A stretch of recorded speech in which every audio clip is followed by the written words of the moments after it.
Hello friends, welcome to JDS educational academy. So आज मैं लेकर आया हूँ दोस्तों CBSE class 12th economics sample paper number first 2020-21 का पहला सैम्पल पेपर, जिसमें हमने ऑलरेडी फर्स्ट पार्ट कवर किया हुआ है, पार्ट ए मैक्रो का, जिसमें 40 मार्क्स के क्वेश्चन आपके बनते हैं। और इस वीडियो में हम करेंगे दोस्तों part B, the Indian economic development, जिससे आपके 40 मार्क्स के क्वेश्चन पूछे जाएंगे। तो चलिए स्टार्ट करते हैं section B. Section B, Indian economic development. So starting का पार्ट हमने कर लिया ऑलरेडी, तो अब इसका स्टार्ट करते हैं। क्वेश्चन नंबर 15 से स्टार्ट है सेक्शन बी। सेक्शन बी का फर्स्ट क्वेश्चन है, when was the export group formed. When was the export group formed. आपके ईयर दे रखे हैं 1889, 2012, 1962 एंड 1979। तो बताइए दोस्तों आंसर क्या होगा आपका। आंसर है आपका option number A is correct, 1989। Next question देखते हैं। क्वेश्चन नंबर 16 है आपका, which of the following is fall regarding the positive effects of British rule. तो बताना आपका positive effect of British rule क्या था। तो आपका हो जाएगा option number D. Option number D is correct, monopoly on foreign trade. Question number 17 देखते हैं दोस्तों।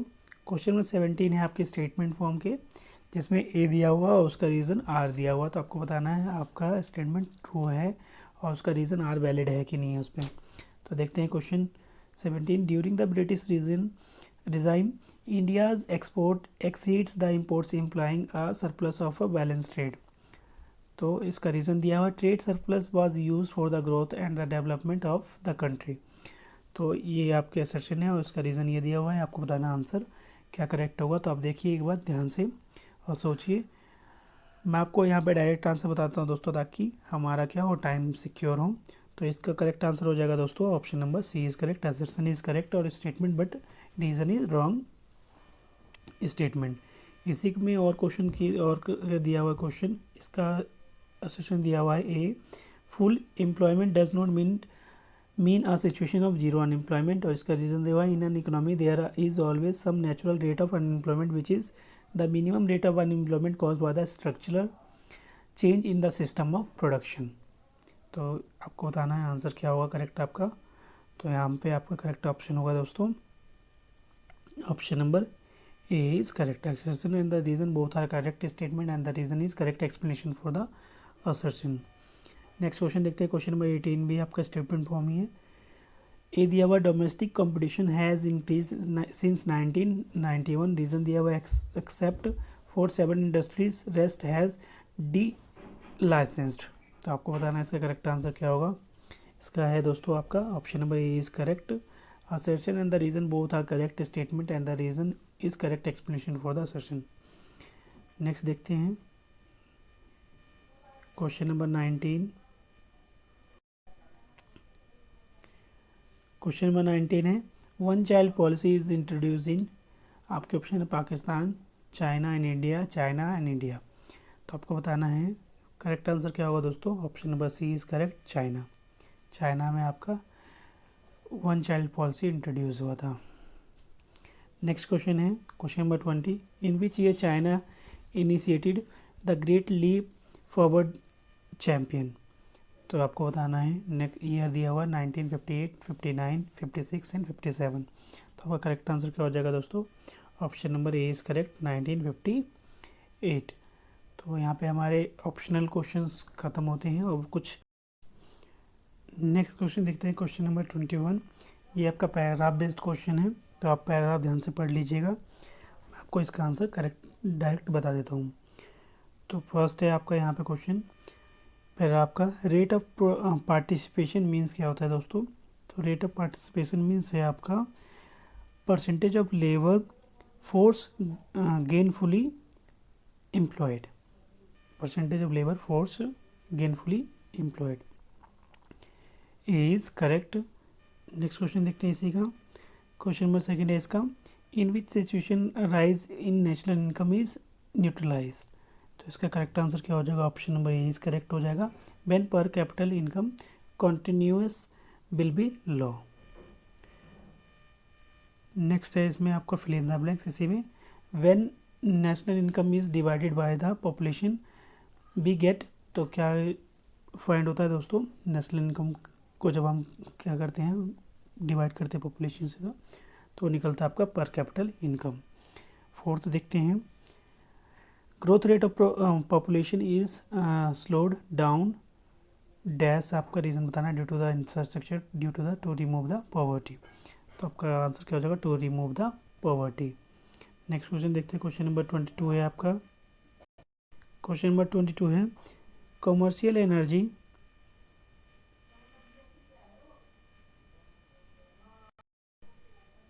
क्वेश्चन नंबर 22 देखते हैं। क्वेश्चन नंबर 22 है दोस्तों, commercial energy is mostly used for the commercial purpose in factories, farms, and the commercial establishment. In the context of the above statement, describe three sources of energy which are mostly used in India for the commercial purpose in the factory. और कोई question दिया हुआ इसी में, why is it important to develop proper storage facilities in the rural area? तो चलिए इसका answer देखते हैं। क्वेश्चन नंबर 22 का आंसर है दोस्तों, थ्री सोर्स ऑफ एनर्जी आपके होंगे। Three source of energy mostly used in the India for the commercial purpose in the factories are, first है आपका petroleum, it is an the important source of energy in India. India produce about the 3 lakh tons of petrol against the demand of 34 lakh tons. The country imports 31 lakh tons. दूसरा है आपका coal, it is the primary source of energy and accounts of 454% of the total energy consumption. और last है आपका दोस्तों electricity, ये क्या है, it is the most useful and the convenient source of energy in India. There are 3 main source of electricity, thermal, hydro and atomic power. इसके अलावा और कोई जो क्वेश्चन दिया था उसका आंसर देखते हैं। इसका आंसर है farmers are force to sell their crops at a very low prices to traders because of fear of it getting damage from fire, rodents or pests due to the lack of proper storage. It is essential to the develop proper storage facilities in the rural areas so that the farmers are not compelled to sell their produced immediately after the harvesting of crop and can wait for the better price for their produced in the market. This enhances the bargaining power of the farmer. The government and cooperative societies has taken some important steps toward the provisions of such facilities. As a result, the many godowns and the warehouses have been built at the village and the mandi towns level. तो देख लिया हमने 22 का answer. Next question देखते हैं, question number 23। Question number 23 है दोस्तों, empowerment of women is related to the employment of women comment. तो देखते हैं क्वेश्चन नंबर 23 का आंसर। 23 का आंसर है the women empowerment has been significant topics of discussion in development and the economics in it can also point to the approaches of regarding other trivialized agenda in the particular political or the social context. Women's economic empowerment refers to the ability for the women to enjoy their rights to the controls and the benefit from the resources, assets, income and their own time, as well as the ability to manage risk and the improve their economic status and well-being. For women empowerment, it is recommended to provide more formal education opportunities for the women that will allow for higher bargaining power in the home. They would have to more access to the higher wages outside the home, and as a result make it easier for the women to get a job in the market. Therefore, getting a job outside home also related to a women empowerment. तो यहाँ पे हमने question number 23 cover कर लिया है। Next question देखते हैं, question number 24। Question number 24 है दोस्तों, क्वेश्चन नंबर 24 है point out any 4 concern in Indian agriculture. तो चलिए इसका आंसर देखते हैं। 24 का आंसर दोस्तों, 4 concern in the Indian agriculture are, first है आपका एग्रीकल्चर क्रेडिट, सेकंड है एग्रीकल्चर मार्केटिंग, थर्ड है diversification and fourth one is price policy. Next question देखते हैं, क्वेश्चन नंबर 25। क्वेश्चन नंबर 25 है दोस्तों, explain the modernization as a long term objective of planning in India. And इसी में और कोई क्वेश्चन दिया हुआ है, what are the benefits of globalization. तो चलिए इसका आंसर देखते हैं क्वेश्चन नंबर 25 का। इसका आंसर है दोस्तों, आप इसकी स्क्रीनशॉट भी ले सकते हैं, इसके अलावा जो मैं बता रहा हूँ आप उसे ध्यान से सुन सकते हैं। तो चलिए देखते हैं क्वेश्चन नंबर 25 का आंसर। क्वेश्चन नंबर 25 का answer, modernization refers to the advancement of the technology and the institutional innovation in the process of development. The objectives of modernization is to transform the traditional and the backward economies into the modern and the forward economy. The following are the components of the modernization. First is the shift in the composition of production. Second is development of the diversified economy and the produce a large variety of goods as in the developed economy. Third is provisions of progressive framework for the development of the economy by using new technology. Fourth is change in the social outlook, such as the recognition that women should have the same rights as a man. Modernization would the results in the reductions of cost of production and ensuring the large social productions of goods. Green revolution in the Indian agriculture is a well-known example how the technology can be transforms a country from the net importer and the food grains or net exporter of food grains globally. In the revolution has redefined the concept of domestic productions through the BOP. सो दोस्तों Indian development के question आपको इसी तरीके के मिलेंगे, तो आप please इस वीडियो को कंटिन्यू देखिएगा। इसके अलावा आप स्क्रीनशॉट लेके उसके आंसर्स को आप रीड कर सकते हैं, पढ़ सकते हैं, ध्यान से सुन सकते हैं। इसके अलावा अगर आपको और भी सैम्पल पेपर चाहिए तो आप कमेंट बॉक्स में नीचे लिख दीजिएगा। सो इसका देखते हैं दोस्तों। नेक्स्ट क्वेश्चन था और करके, globalization results the following benefits for the economy. First it helps the economy and to adopt new and flexible method of production. Second, it results the rising and the productivity of the industrial sector by the reducing capital output ratio, increasing the export, raising the efficiencies of the workforce. Third, it helps with the reconstruction and the productions units of the country. Fourth, it helps to increase the flow of foreign capital in the country. Fifth, it helps to improve the quality of the goods produced in the economy. Sixth, it helps to address the public unemployment. Seventh, advantage from the free movements of labor between countries. तो यहाँ पे बहुत सारे दोस्तों आप इसे पढ़ लीजिएगा, बट आपको मेनली 5 याद होने चाहिए, तो कम से कम 5 पॉइंट्स आप याद कर लीजिएगा। नेक्स्ट क्वेश्चन देखते हैं, क्वेश्चन नंबर 26।